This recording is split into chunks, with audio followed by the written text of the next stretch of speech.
welcome to another edition of The Word. Hey, it's springtime, so got rid of that heavy sweatshirt. Hey, I'm happy to have you here with me today, and I see I have no suggestions in the comments yet. I don't understand that, but hey, it's okay. I'm going to continue to do my best to spread the word as God has tasked me to do. It just won't be your suggestions, folks. Please don't hesitate. Well, aside from the hypocrites that we discussed last week, there's a lot of folks that walk the walk, but they're still not in touch with God. This week's topic's going to be the only step you really need. So most of us know, that one person that they give constantly. They're kind, they're caring, they're loving.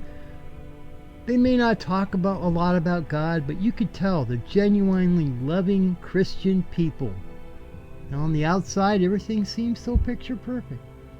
They go to church, they look happy, but those that know them know the dark side as well. And I'm not talking about an evil side like the hypocrites. I'm talking about a sad, depressed side. They feel unworthy. Many commit suicide while others live out their lives in a shell alone. They don't achieve things. They don't express themselves. They feel bad all the time. And you gotta wonder, how can this happen to such obviously good Christians? Have you ever seen the movie Left Behind? Where the pastor is also left behind? He spends his entire life studying and spreading the Word of God. He devoted his all to his church, to his congregation. He was most certainly a good person. How could God leave one of his servants behind? Well, these are examples of how you can walk the walk and still not know God. When I first found God, back when I was a teen, I went to church. I was even an acolyte, studied the Bible. The congregation saw me as an outstanding Christian young man.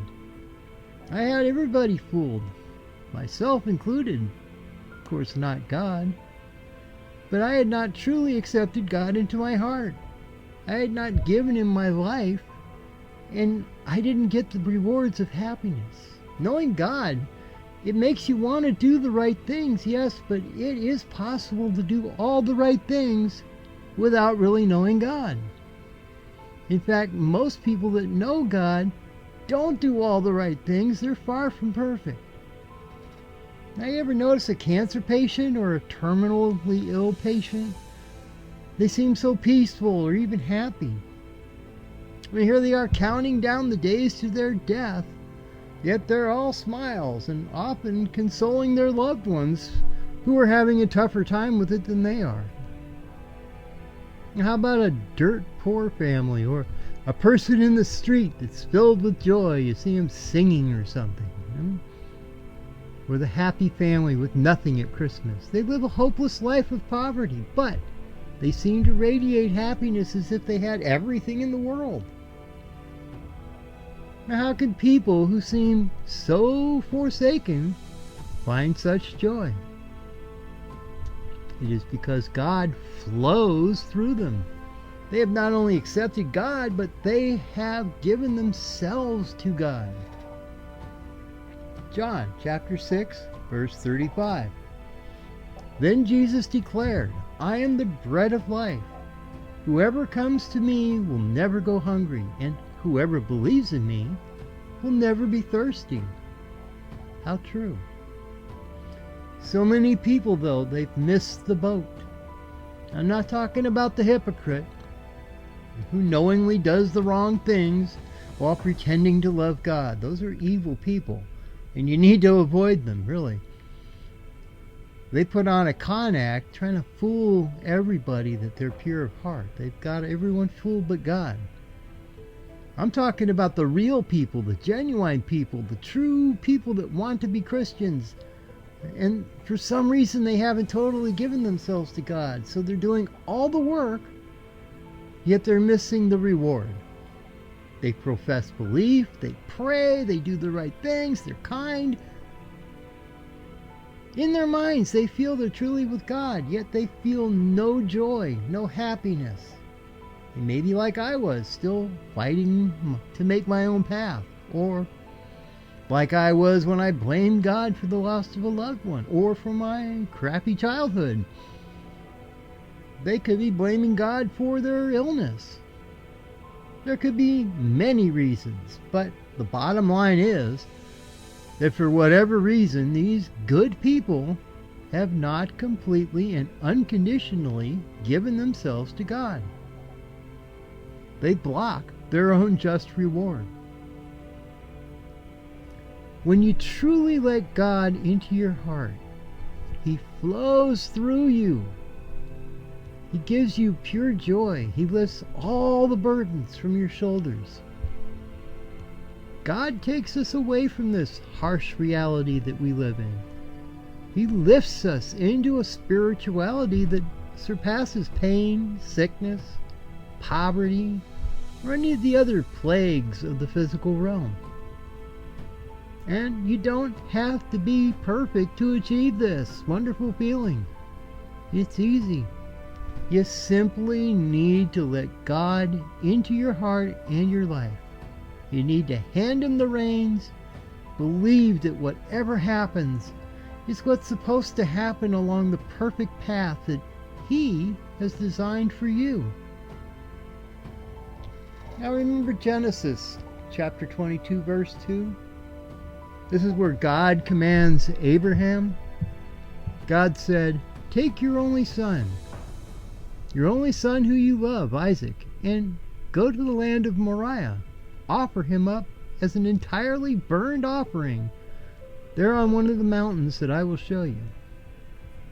Well, Abraham had so much commitment to God that he was going to do it.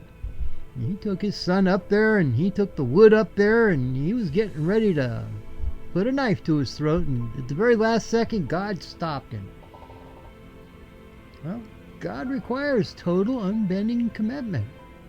And He knows when we doubt. He knows us better than we do. Yes, we can fail and ask for forgiveness and come back. But He knows if we're trying to forge our own path or if we're following Him. Jesus, He forgives us simply for asking. And when He does, the guilt and sorrow, they're lifted away. And He knows if you're truly remorseful. This is one way you know you're truly with God. You will feel it.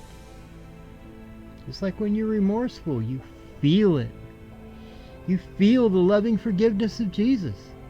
At the same time, you will find you can now forgive others. You're no longer going to be weighed down by past memories of bad things or what people did to you or any of that. You're going to be able to forgive and love yourself too. This is all part of the gift you receive from God when you truly let Him in. Your health, your situation, they may not improve. That might not be your path, your lesson for this lifetime. Knowing and accepting God, though, does not mean your life's going to be perfect. In fact, sometimes it gets harder. But it does mean it's no longer going to be devastating. Remember, every living being in the universe is a child of God. We are energy beings made in God's image. We're in school. The Bible's the textbook, and our path is the lesson plan. We must experience many things since we are children. And just like a child, the fear of the unknown is made tolerable by the warmth of family, the security of loving parents. It's the same when you accept and turn to God. And if you're trying to walk the walk, and you're one of those folks that are doing that and you haven't received the joy that is God, let go of your worldly beliefs. Open your heart. Let God in. Give your life to God unconditionally. Hand Him the reins. Say, you are in control, not me. Let God decide your path, and He will lead you to happiness. Folks, I want to thank you for joining me today, and I hope I have touched the heart of just one person. If just one viewer turns to God, It's a wonderful thing. Remember, God is calling to you. He waits patiently at the door to your heart. He wants to be in your heart. And it doesn't matter how tainted your past. Just look at me. Folks, I do welcome your comments. I hope that I'm getting through to some folks. I hope that you have some feedback for me. Really, I do. I try my best. I know I'm not a scholar. I feel compelled by God to bring these messages to you. And the words that come out of me often come straight into my head like God is feeding them to me himself. So I'm hoping that I'm getting through to somebody. I see very few comments, not too many views, but I'm going to keep going. It's not going to slow me down. I will do what God has asked me to do. Folks, but if you send me a comment and you want something particular, I'll be happy to discuss it. I really will. I mean, it always helps. So folks, until next time, God bless you.